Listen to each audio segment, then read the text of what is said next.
Tracy Colunga. Well, thank you for having me. But I do want to say that I am so excited to be here. I'll be honest with you. I woke up and I was like, yes, I get to go to MSW Long Beach because I'm an MSW. And I work across jurisdictions and disciplines, which you're going to hear about in just a moment.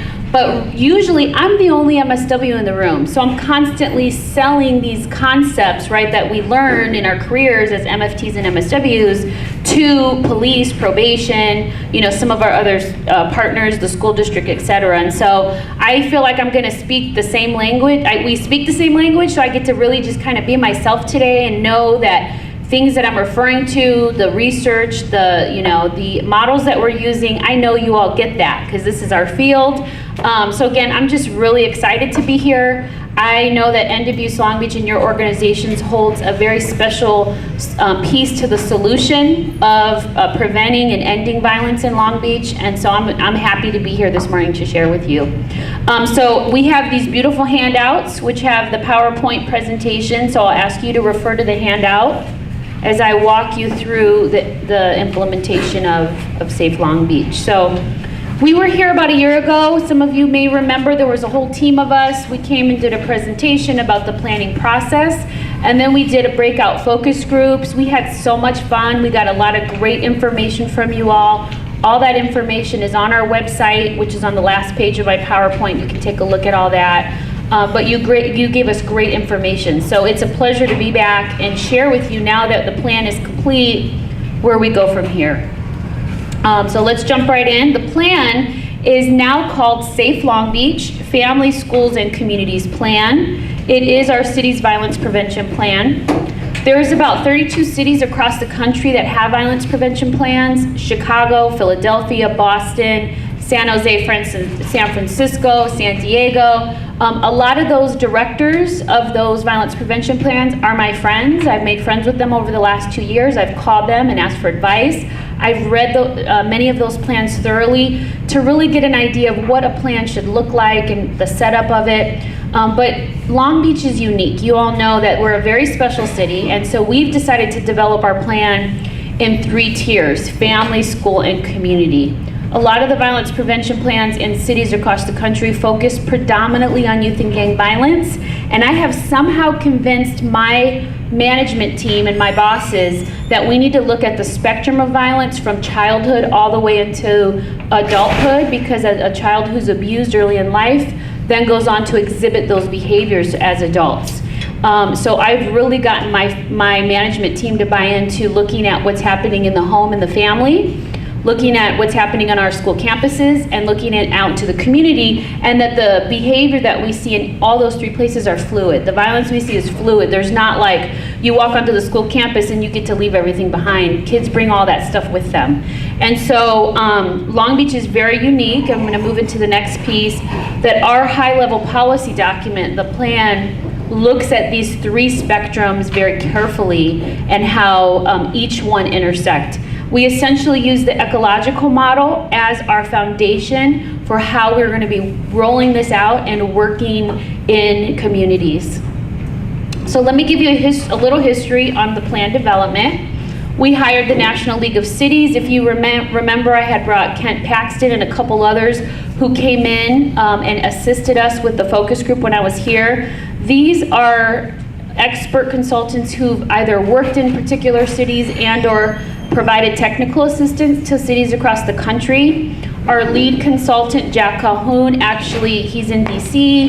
He's a senior advisor to U.S. Attorney Eric Holder. So he's been able to really travel the country and bring some best practices to Long Beach, and he's just been a huge ally in this whole process. We also had a steering committee, so the city manager appointed a steering committee. The police chief, the city prosecutor, the probation bureau chief, the superintendent, Department of Mental Health had a rep, DCFS, I saw some DCFS people, your regional administrator, Chuck Tadlock, and Adela Estrada were your representatives. The parks director, the library director, our local workforce, a couple UCLA professors, several Cal State Long Beach professors, both hospitals sent executives, the CEO of St. Mary and the Vice President of Long Beach Memorial, several community residents who are passionate about ending violence, community-based organizations, and several pastors and faith groups. So we had a really large team of a little over 30 people who met regularly to talk about the issue and prevalence of violence. We were able to look at data and the issues of violence in Long Beach. We looked at research, evidence-based practice. 2013, I mean, we really dug in deep of what's the issue of violence in Long Beach, and then how are we going to begin to address this across these various disciplines. I would like to say that some of you may know Dr. Mel Marks from the hospital, the vice president over there. He attended the first meeting, and of course he knew the chief of police and the city prosecutor. I'm sure they see each other at, you know, those big wig mucky muck meetings, but there was a lot of people in the room he didn't know. He didn't know the DCFS regional administrator, he didn't know the probation bureau chief, he didn't know some of the faith groups, and his comment to me was, Tracy, I've been in this city over 30 years, and today I met people, like-minded people that I have never met. He just was so inspired, and I thought that really spoke to what everyone was feeling in the room, that we are all passionate about ending child abuse, ending domestic violence, ending bullying on campuses, ending gang violence and shootings and the homicides that are taking place in our city. We finally got a lot of people in the room who have the same mission and goal and vision in mind to talk across disciplines on how we actually address that. So that just steering committee in of itself, wonderful things came out of it, great partnerships like the Trauma Recovery Center that Cal State Long Beach and St. Mary Medical Center are spearheading. That whole group started formulating that grant as a subcommittee of the steering committee. And they've developed their whole model and all this, this whole project that you're gonna get to witness in August, but a lot of that partnership came out of the steering committee and these new relationships that are being developed. We also created a city interdepartment team. So the reality is sometimes our city departments don't communicate with each other. And we knew that when we began the planning process. So we brought together police, fire, prosecutor, library, parks, public works, workforce. So the steering committee had those representatives, but more at the director level. When we did the interdepartment team, we brought in folks who were on the ground floor, working in the neighborhoods, in the communities. And again, we did a roundtable, and people were like, I didn't know that the fire department does mentoring for youth on probation. I mean, there were so many aha moments that the libraries are welcome. Folks can use their space for parenting groups and counseling sessions. There were so many beautiful things that came out of our city's departments, realizing that we have a wealth of resources that we could share with each other. So we created a matrix of all the city services that deal with violence prevention, intervention, treatment, and suppression. And that group will continue to collaborate and meet moving forward. We then created 52 GIS maps. Yes, there were 52, and that steering committee meeting, when I revealed those, was a very long meeting, but it told a story. So the maps are, maps of Long Beach, and we had gradients of color, so higher amounts of child abuse in a particular census tract were darker red, less child abuse, less red. We had homicides. We did that for various factors. We looked at census, rates of poverty and home ownership and such, but we also looked at crime, murders, rapes, homicides. We looked at probation statistics by zip code, who's on probation, child welfare cases, so DCFS was gracious enough to provide us with no names, but by zip code, how many open abuse cases, code violations for homes and businesses, various issues happening on the campus, truancy, and we have it by school, truancy, altercations on campus, drug sales, and several other factors. And then also the prevalence of elder abuse. And we also did include domestic violence, which the police department provided. And so we literally went through map by map of all these various areas. And we all innately kind of know the neighborhoods. Some of you may work in those neighborhoods up in Central, 90813, 90806, and 90805. But to see a map at a more detailed level tell a story about what's happening in these neighborhoods, and that there's layers upon layers of things happening in these communities that our families are susceptible to. So that really helped us decide how we're going to begin to roll out the plan. Yes, it's citywide. Yes, we as a city have to wrap our arms around this issue of violence, but there are some very specific neighborhoods in our city that are dealing with very serious rates of child abuse, domestic violence, homicides, gang violence, etc., where we're going to begin to dig into that neighborhood and start the work. We also developed a resource guide which has over 120 community, faith-based, and public programs. That is on our website. I encourage you, if your organization's not listed yet, please go online and there's a link and you can upload all your information. This is a way for us to share across disciplines what's happening in our city, what programs are available, and my long-term dream is that we would actually one day in the next few years develop an app so that a teacher, a police officer, a parent, a neighborhood association president can be standing there with someone who wants to do a parenting class and can type in parenting on the app, 90805, bam, your closest parenting programs are these 3 locations. Here's all the contact information. That's my dream, because what we've realized is Long Beach has a wealth of resources, a wealth of social services, but they're like these little hidden secrets, and we want to uncover those so that the folks who need the services the most will get access at different levels. Like I said, where it be the school, the police who are on a call for service or what have you, but that all of us are empowered with information to help those most in need. In addition to the plan development, we did 4 community forums, and some of you attended those. We did those north, south, east, and west of the city. We did them in English, Spanish, and Khmer. We had a blast. We knocked, for every forum, we knocked on over 500 doors in that neighborhood, and we just had a great time telling residents, hey, change is here. We want to hear your ideas about ending violence in Long Beach and in your neighborhood. Come on out. So those were just really a fun time to meet community residents and to talk about what's going on in our city and to dream about what we could do different. We also did 22 focus groups. Of course, one of them was with you all, and you can see the list of the other people we focus group with. The one with the Cambodian community was completely in Khmer. So the police chief and I were up there doing our presentation, and then we broke out into the focus group. But it was so fun because I didn't speak Khmer. I had no idea what they were talking about. But it was great that the whole presentation was in their language, and there was about 45 participants that in their home language they were able to share with our staff who speak Khmer about the prevalence of violence and, again, dreaming about what they could do to better their community. We also did a community survey, so people who didn't attend a focus group or forum, they were able to go online and complete a survey in English, Spanish, and Khmer, and it really was a representation of all zip codes.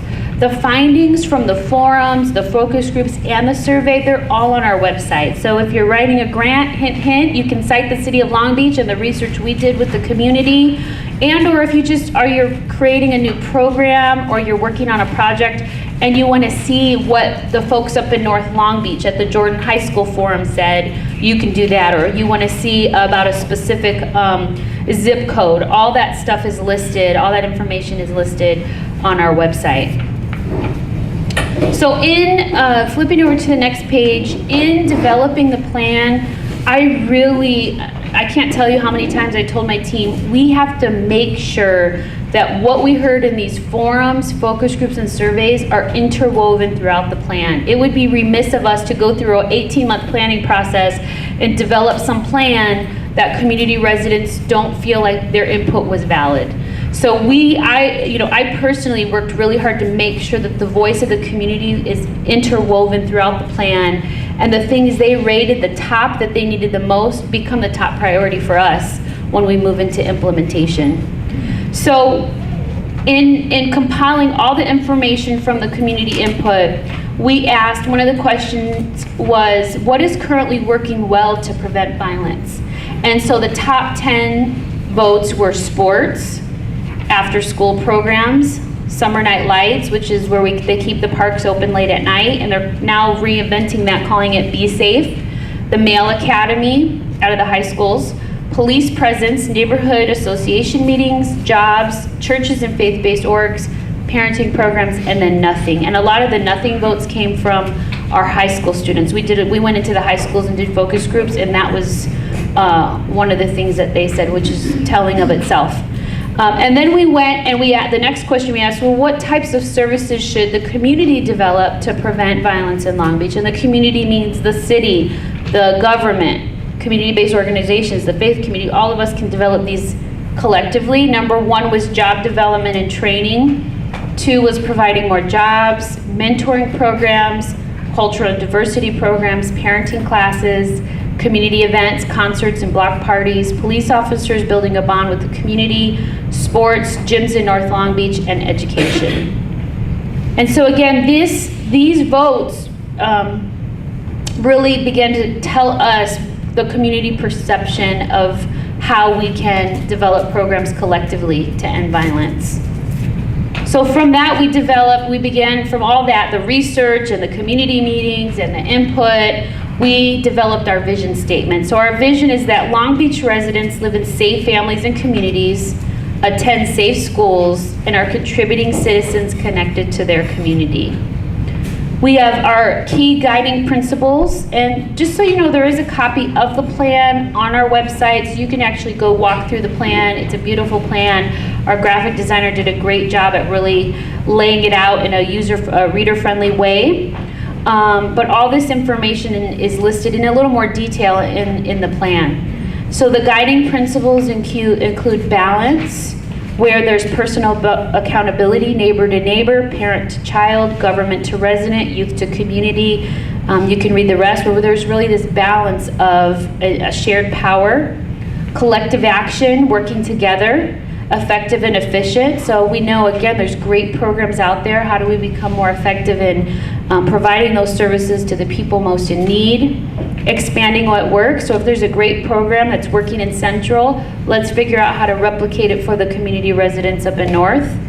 Inclusion, making sure that we're including residents in neighborhoods as leaders in this process.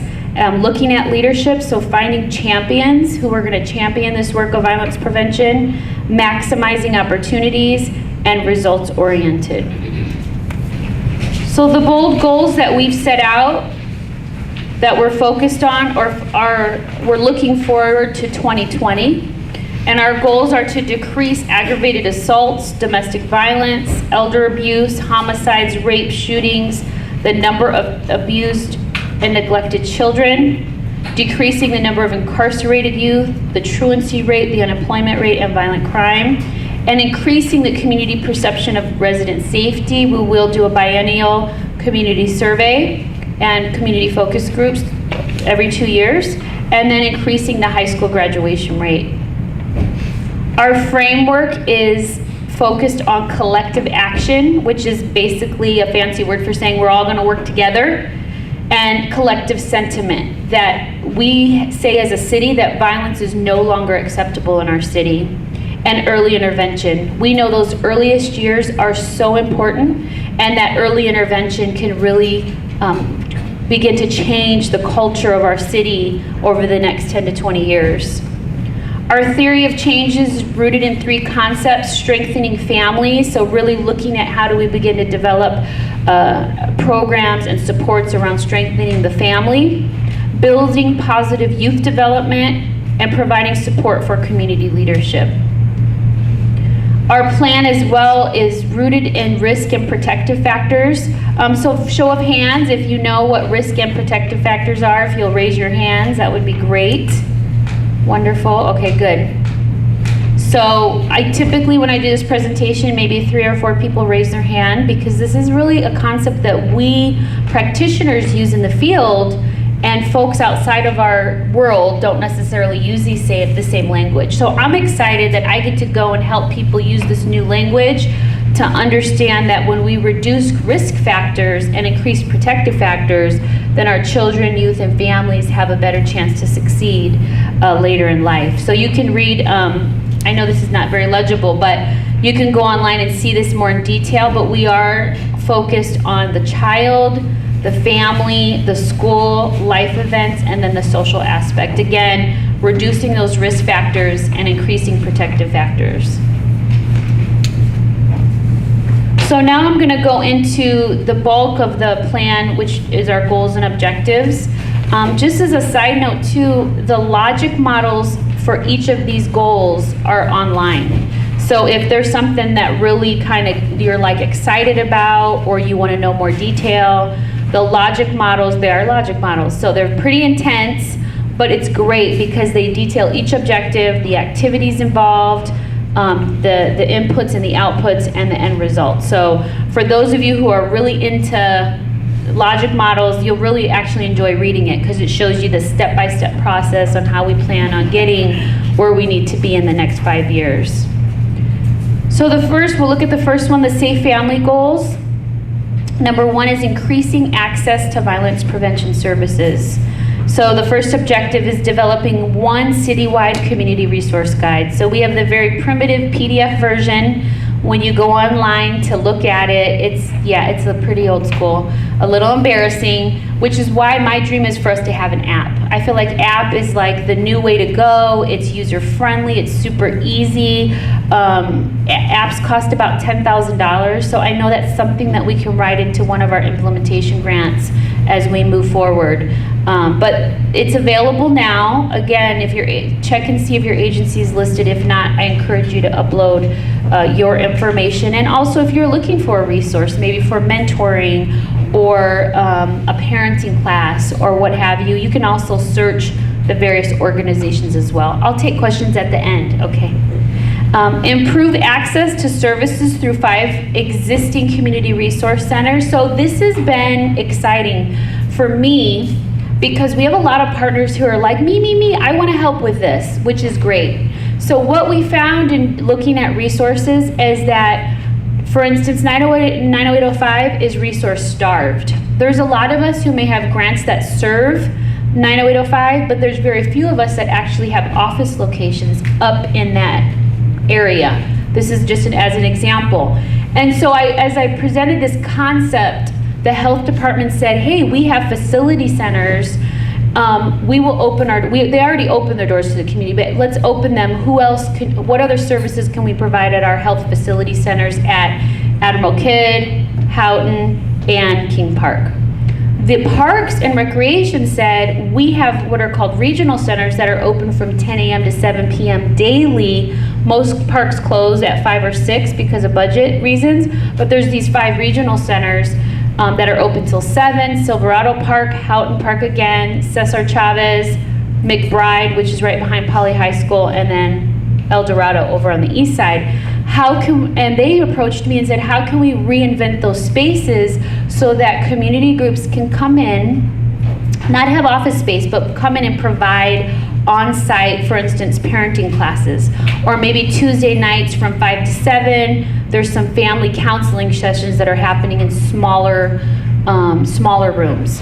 What are the resources that these communities need that we can bring in community-based organizations certain days of the week to provide those services? So I'm very excited about that. Also the libraries, they're all into this. They're opening a new library up in North Long Beach, and those of you who know Francisco, he's a powerhouse, and he's like, yes, I want parenting classes, I want tutoring, whatever resource you can bring, let me know. So as we develop those centers and roll them out, you'll be hearing more information about how your community-based organizations can have access to those rooms to provide the services in those locations. The next goal is reducing family violence, child abuse, domestic violence, and elder abuse. So we're looking at developing a multi-pronged strategy to address family violence.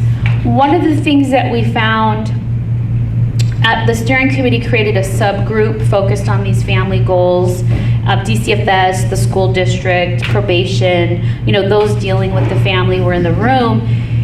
And one thing we found is that a family, or let's say an address, may have an open probation case, an open DCFS case. Those kids are truant, so they're having some issues on the campus. The city prosecutor may have an open truancy case with them as well, but these systems are not communicating with each other.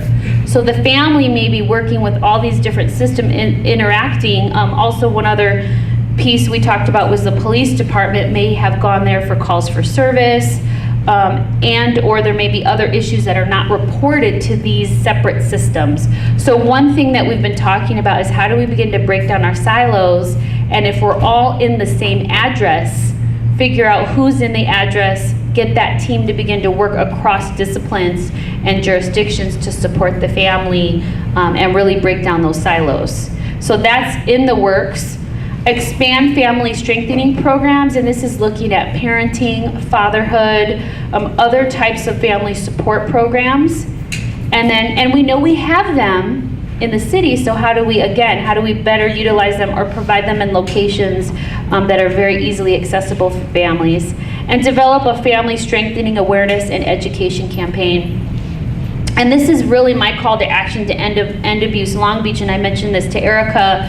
Erica Joel Hanley, did I say her last name right? Good. She's your representative on the Violence Prevention Steering Committee, and I'm sorry I forgot to mention that. But I've told her, I go, this is an area I would love to work with End Abuse. So when we did the community survey, half of the participants on the survey said, I don't know if my neighbor's being abused, or there's domestic violence. I don't know if there's child abuse, and I don't know if there's elder abuse happening in my neighbor's home. The 25% did know that it's happening, 25% said it's not happening, and 50% said, I don't know. So that tells me that there's a lot of things happening in homes and neighborhoods that we're not aware of because neighbors don't know each other. And because there's not an awareness in the broader community about the signs for domestic violence and child abuse. And so I really see you as our Long Beach experts in helping us develop a campaign to be aware and to know the signs if your neighbor or someone that you work in the PTA with, or you're part of a neighborhood association, that you can spot those signs easily. I think for us as practitioners, we were trained, we know the signs when we're working with someone, but for the common person, they may not know what signs to look for. And then once we are aware, then what kind of resources can we provide to people who are in those situations? Okay, so I'll keep it moving. I told you I could talk a lot. So that is that's one of my passions right there, is really that awareness piece. So moving on to the school goals. The research shows us, and this is written into the plan, that those who are incarcerated typically do not have a high school diploma. There are some very clear issues of lower literacy rates and other educational attainment. When we track kids by 3rd grade, if they're already behind at their grade level reading and math, they will consistently stay behind for 4th, 5th, 6th, 7th, 8th. They're more prone to drop out, 8th grade, 9th grade. And so there's a very, very high correlation between education and acts of violence and potential incarceration. So we felt that it was so important for us to include this school's perspective and really wrapping our arms around the students in the school district. And so we aligned our school goals with the Long Beach Unified School District strategic plan. I read their plan, and I told Christine Hauser, I had this aha moment. You have the kids during the day, and guess what? They walk off school campus.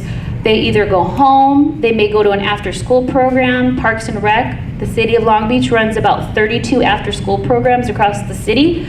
We have 12 youth and teen libraries. So your kids leave campus, and more than likely they go on to one of our city programs or city-owned properties. Are we sending the same message? I'm a little embarrassed to say this, but as I asked the librarians, I said, hey, there's the new Common Core. What are your librarians to do? What are they doing to coincide with the Common Core in the classroom to reinforce it when the kids come to do homework in the homework centers at the libraries? And they said, what's Common Core? So I go, okay, we need to get a meeting with you and the school district people. And you know what Christine Hauser said? I'll provide a couple teachers to come and train the librarians at no charge on the Common Core and how they can help with homework on the library, school sites, and the after-school programs. So there is so much opportunity, I believe, for us to create consistency in after-school, in the libraries. If there's several churches that run after-school programs, and also as parents in the home, how do we provide that consistent support and messaging wherever that child is? So we're focused on increasing the high school graduation rate, so increasing student performance in English language arts and math annually. So as we look at test scores and we looked across the school district, in those most violent crime neighborhoods, there's a cohort of children who are failing and they're already behind. How do we begin to wrap our arms around them? Increase school attendance and reduce chronic absenteeism. The school district knows who the kids who are missing school. So how do we, as service providers, pastors, neighborhood association people, say, no, it's 10 o'clock. Why are you out in the streets? You need to be at school. Where are you supposed to be? That we have like literally all hands on deck, that kids need to be in school. But that we also send this message of, what are the barriers getting you to school? I sat in on a couple SARB meetings with the school district, and those are for families whose children have been absent, typically more than 30 days. And so one of the moms, she said that she was pregnant and then she had postpartum depression and she couldn't get her baby or her kindergartner and first grader to school, and she had all these other issues happening. And as a social worker, I just kept sitting there thinking, like, who was in her sphere of influence that could have helped her get those kids to school, because mama was trying to, take care of herself and she needed to rest, or she was having depression. Who was in her sphere of influence that could have came in and helped get the kids ready and get them off to school while she was dealing with what she was dealing with? So I think, again, there's a lot of opportunity there if we know about these cases and how to help them. Increase parent education and parent involvement in the schools. So we're working with PTA. Again, those neighborhoods that are high violent crime, guess what? They either have an inactive PTA, or if they do have a PTA, maybe there's 3 to 4 members in participation, as compared to some of our other neighborhoods. Like my son goes to Patrick Henry, we have like 60 to 80 parents that attend our PTA meetings. So that for me is a telling story, is how do we get parents engaged, involved, volunteering on campus, being a part of PTA, and other parent supportive activities.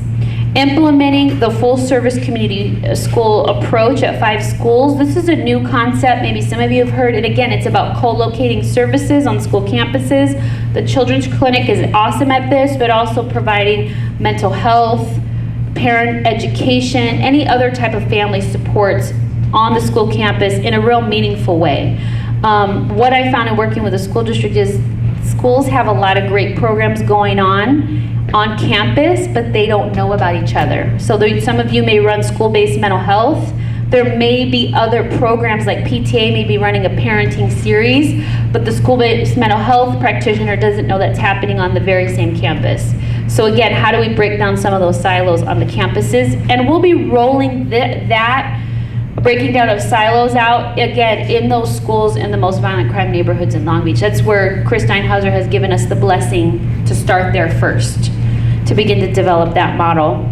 Increase school safety in and around schools. So one of the things that we found in the community survey as well is that parents feel that their child is safe on campus, but they don't feel that their child is safe going back and forth to and from campus.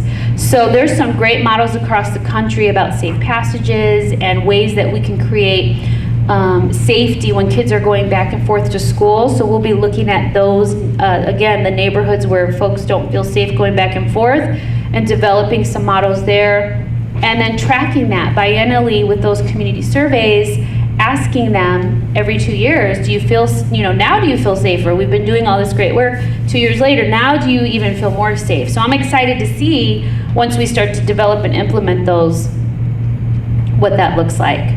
Decrease bullying in and around schools. This is a huge issue, as we all know.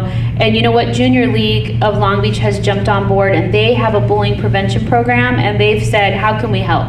The school district also has several programs, and so it's about the right services at the right time to the right people. Safe community goals. So I'm going to jump over to the third area. increasing community resident safety. And I can't say enough how community participation, leadership, community neighbors, talking to the police department. I mean, I kept hearing this over and over and over that people were like, I need to know my neighbor. I need to join my neighborhood association. That became almost like a repeating theme that we kept hearing over and over. So we really are prioritizing that, increasing resident safety by, number one, increasing resident engagement. So getting folks out and saying, hey, we have this new program in your neighborhood. We're developing a community watch. Come to the next meeting. You're part of the solution. Increasing the use of city and neighborhood improvement programs. I could do a whole nother presentation about the free programs that the city offers. Neighborhood cleanups. We do home facade improvement and business facade improvement, up to $2,000 rebate in our most low-income neighborhoods through CDBG dollars. We have a nuisance abatement program. The city attorney runs a drug and weapons eviction. So if there's a home that's selling drugs and guns and is consistently being cited after X number of times, they work with the landlord to force evict that person. So there are so many great things that the city offers that community residents don't know about. So part of that is helping residents understand, here are the resources to help rehabilitate your neighborhood. Increase use of safe spaces for children, youth, adults, and seniors. Again, in the survey, folks don't feel safe at certain parks to send their kids over there to play because there may be people getting high, doing drugs, hanging out as gang members. So how do we begin to creatively open parks that back up so families feel safe for their kids to play in those parks? Increase the number of community watch programs in five neighborhoods. So again, looking at the most violent crime neighborhoods, and I've already been in conversation with the police department to select at least 2 neighborhoods for the initial rollout, that we can develop this sense of camaraderie. And the community watch, one of the things we're gonna do is go door, once we pick the neighborhoods, we're gonna go door to door and say, you're part of you've got the award, you've been selected. We're gonna develop a community watch, come out, let's talk, what are some solutions, what are you seeing in your neighborhood, and really develop a long-term relationship with these community residents who are scared, quite frankly, to leave their home after dark. Decrease the unemployment rate. Who knows about our Pacific Gateway Workforce Investment Network? It's over on Atlantic, raise your hand. It's our local WIB. Great.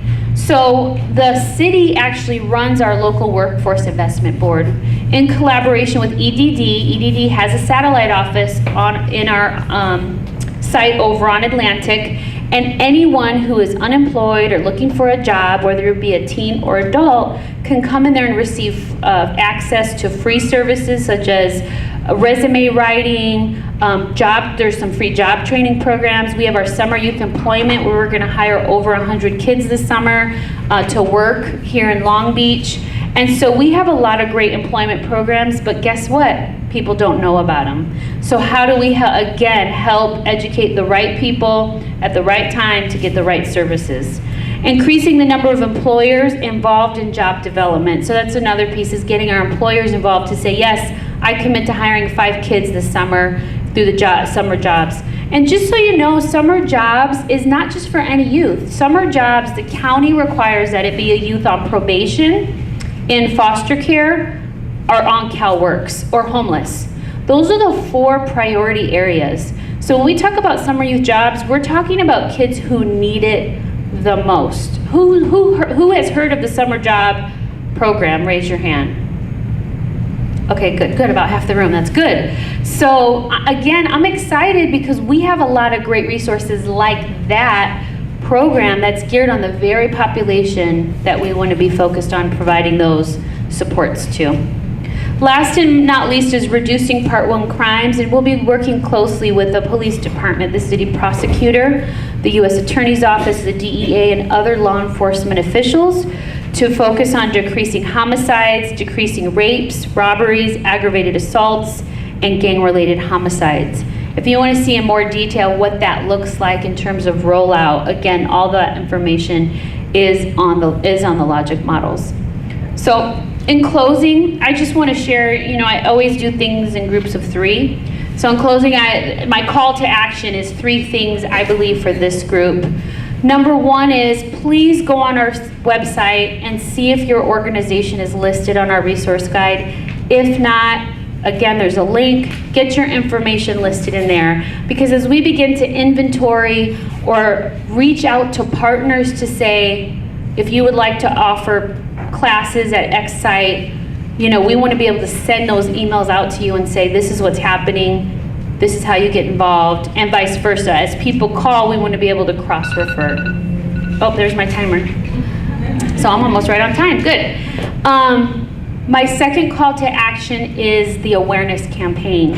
And, for me, it's pie in the sky, but I would love to work with MSW Long Beach as a key partner in violence prevention, or I should say child abuse and domestic violence prevention awareness campaign.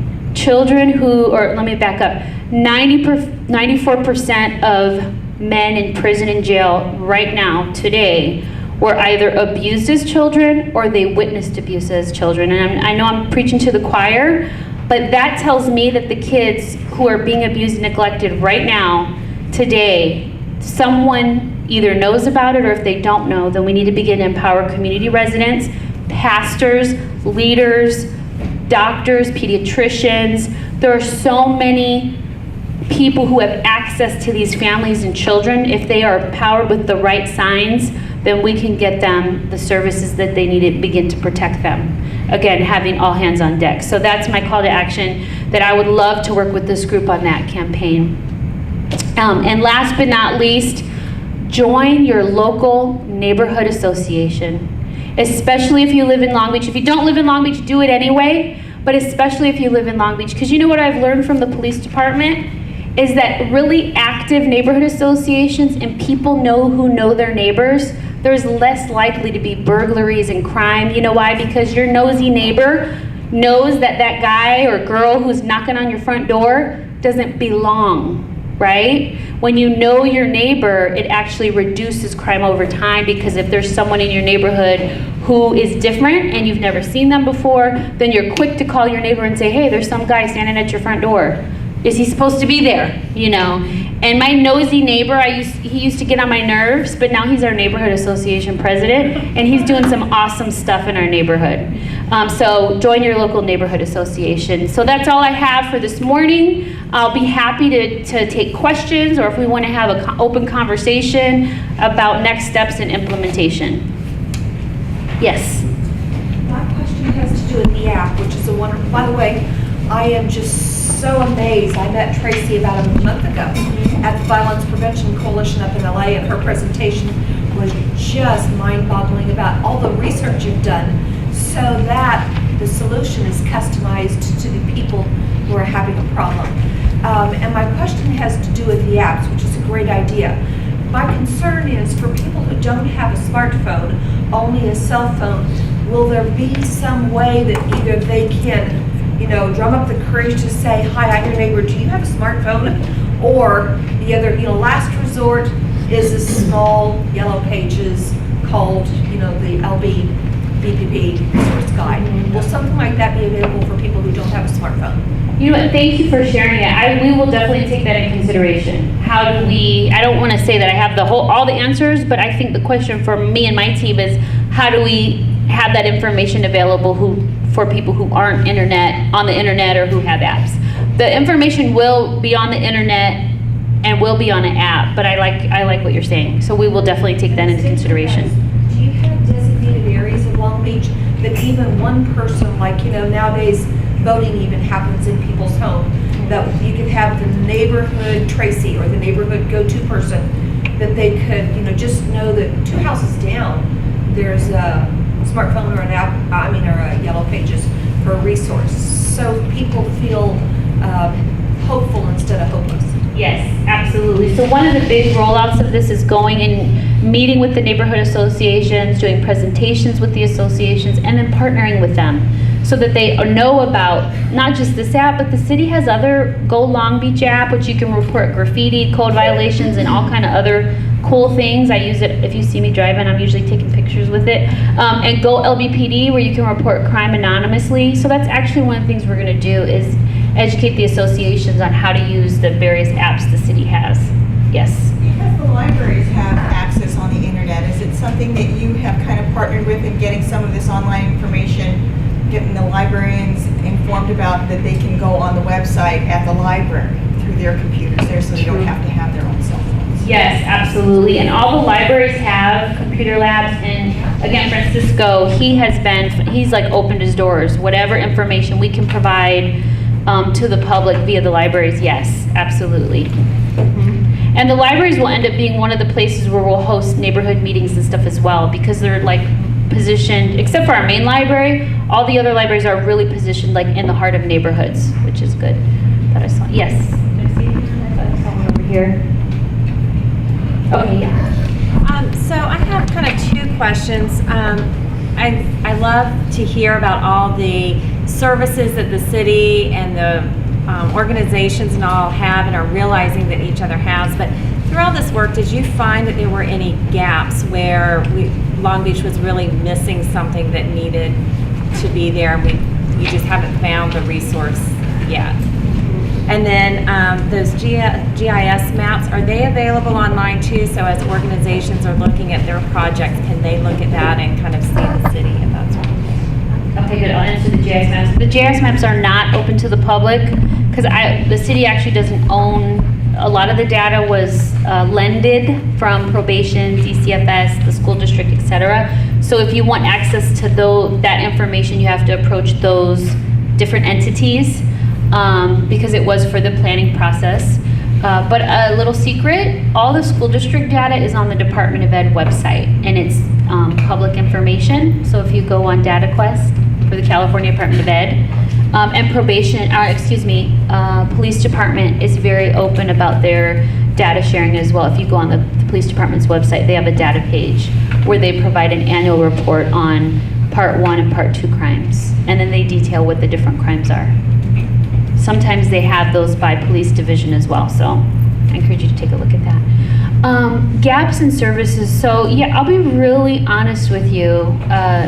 Reentry, although there's different things going on around prisoner reentry, there's not a coordinated effort on how we begin to address families, adults, juveniles who are coming back to our community post-incarceration. Again, there's pieces, but they're not all put together in a whole system as of yet. Gangs, we do have some great gang prevention programs, and the police department of course does gang suppression, but I've seen that's another area where we can look at, for instance, Boston had the 10-point coalition. They have a great model for gang intervention and prevention. I think we just as a city need to be very mindful of developing a program that is effective.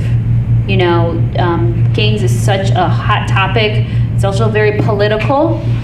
So whatever the city develops around that issue, we want it to be something we know other cities have had success in, so that we can begin to replicate it in our way here in Long Beach. So reentry, gangs, and then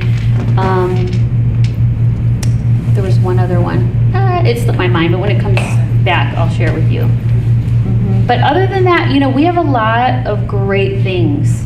You know, when I met with the school district, Tiffany Brown, if some of you know her, she's the director of student support services. Campuses have they have mental health services, family counseling, some have parent education, and then the new local control funding formula. Each school is going to be allotted X number of dollars to be able to provide more services on campus to children in foster care or children who are falling behind at grade level and truancy. So I think over the next year or two, we're going to also see the school district kind of reach out to the community, the faith community and the community-based orgs to help fill in the gaps for some of the needs that they have. One of the questions that I just remembered I had was when you talk about preventing violence and the list, did the arts ever come up? Are the arts addressed in the plan at all? Is there any piece of the arts that we can guide kids to places like Homeland Cultural Center and other places like that where they can stay busy and involved? Yes. So in the resource guide, there are some different art programs like Art Exchange. Homeland Cultural Center is listed as well. Absolutely. What's exciting is once we develop those community regional centers, if you will, that's some of the creative stuff that we'll be able to bring in is art classes and, you know, again, looking at that holistic picture of a person. So yes. Yes. When's the first meeting to start planning for the awareness piece? Because I would like to be involved. I think we have to create it. That's the message. Exactly. The board will discuss it at our Yeah. next board meeting. And I say that, what I said about working with you all is just planting that seed. You know, planting the seed that this is something that we'd like to work on together. I got your So, name yeah. down, Sharon. Along that line, I'm guessing you've already thought of this, Tracy, but on your website, there's some kind of an opportunity to sign up to say if we want to get involved now that we've learned what you're doing, what you're doing. Yes. So absolutely, you can email me. I have an email listserv of community-based organizations, residents, pastors. I have different sections that I send information out to, but I typically send out an email about every 4 to 6 weeks, giving you an update on the plan, ways to get involved, any new information, especially as we begin rollout in the fall. I'll be sending information about, rollout and next steps. So please send me, my email's listed there. Just shoot me a quick email with your contact info, and I'll make sure that you're part of the email list.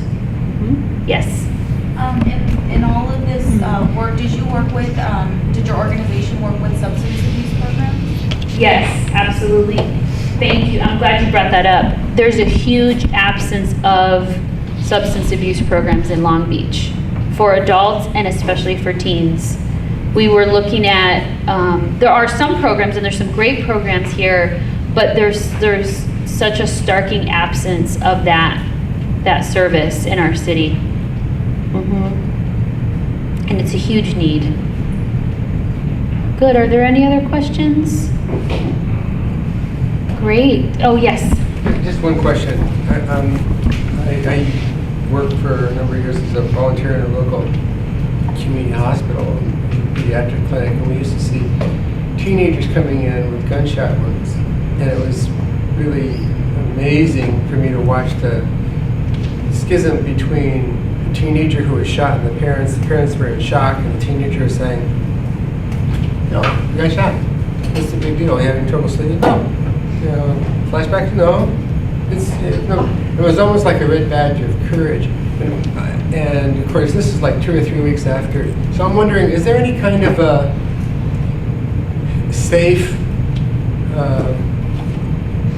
early intervention emergency resources that could reach out to people right when that happens? Got that little window of opportunity, because by the time I would see these kids, they were like in another world. Parents, of course, are still not sleeping in crisis, and they got gunshots in the background, and the kids are saying, "Yeah, this is," and they're just well defended. So I'm just wondering, I'm worried about those teenagers. Yes. The younger kids, it's a different story. Those teenagers, any kind of intervention, early, very, very early intervention, right after some of these traumatic events, like in the schools and stuff. I know, yeah. Yes, thank you. That's a great question. So we asked the CEO, Tom Salerno, over at St. Mary Medical Center, what's the most prevalent issue you see in the hospital around violence? And he said shootings. That is a huge issue. And Long Beach Memorial said the same. That folks will come in, because a gunshot wound. They don't want to report it.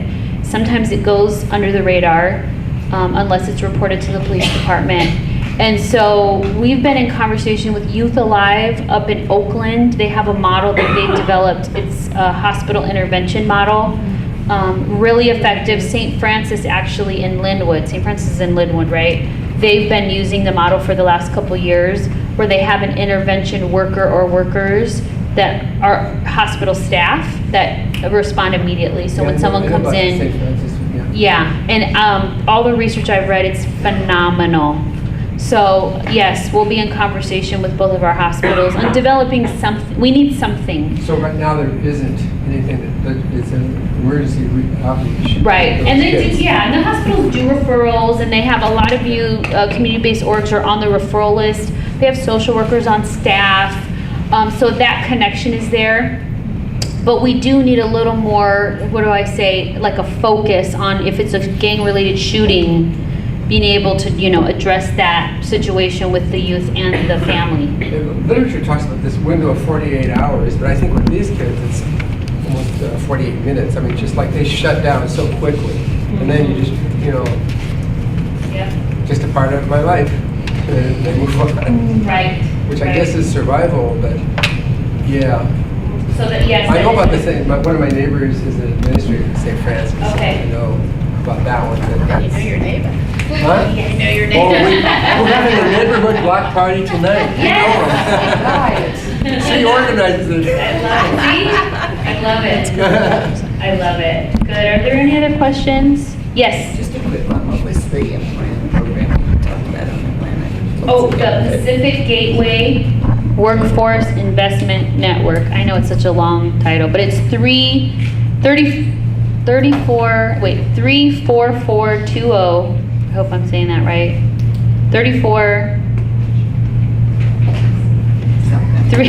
My brain just stopped. Yes, please. I had it memorized and it just went. I think it's 3440. She'll look it up. Atlantic. It's near Wardlow. And yeah, the name is bad and the signage is bad. I probably shouldn't say that I work for the city, Tell me but it is. Pacific Gateway what? Workforce Investment Network. Okay, She'll get us the right address. I got it. But I promise you, even though the name, it's not very attractive. It says 3447 Atlantic. There we go. Phone number 562-570-3700. 570-3700. But I promise you, once you go in, and any of you could go in for a tour, or you can send a client, or your case managers could take them there. It is this it's a hidden gem of employment resources. And then they have the summer youth employment and job training programs. It's a best kept secret, I think, in our city around employment. So. All right, well, if there's no other questions, this has been wonderful to be here with you all. You have my contact information. Call me, email me if you have other questions. Otherwise, I look forward to our continued collaboration with End of Use Long Beach. Thank you. Thank you.